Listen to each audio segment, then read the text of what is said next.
रामकृष्ण हरी मंडळी. आज हॉस्पिटलमधून मामांची सुट्टी होणार होती म्हणून लवकर मामांसाठी टिफिन घेऊन जातोय. आपल्या स्कूटीला बुंग पिंगाडत चाळीसगाव वाटलं. गुजरीतून तसंच शिवाजी घाट पार करत पोलीस स्टेशन तहसील कार्यालयाच्या स्वातंत्र्यवीर सावरकर चौकातून समर्थ हॉस्पिटलला पोहोचलो. तुमच्यापैकी कोण कोण आपल्या प्रॉपर चाळीसगावातला आहे नक्की कॉमेंट बॉक्समध्ये सांगा. आणि तेवढं आपलं फॉलो पण करून टाकावं. फॉलो करायला आपल्याला थोडी पैसे लागतात, मग करा की तुमच्या भावासाठी फॉलो. तेवढं तिथून निघालो. त्यानंतर रेल्वे स्टेशन जवळ जिओ ऑफिसकडे गेलो. 2 दिवसा अगोदर गेलो होतो, पण स्वप्नील दादा नसल्याने काम झालं नाही आपलं. पण ते आज अवेलेबल होते, त्यांना भेटलो आणि आपलं काम पण झालं. ऑफिसला आपले फॉलोअर्स पण भेटून आनंद झाला आपल्याला. तुमचा भाऊ जिथं जातो तिथं त्याची सध्या हवा आहे.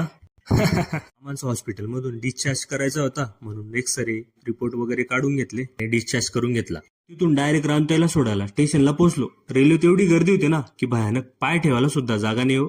कशी तरी जागा करून ते बसले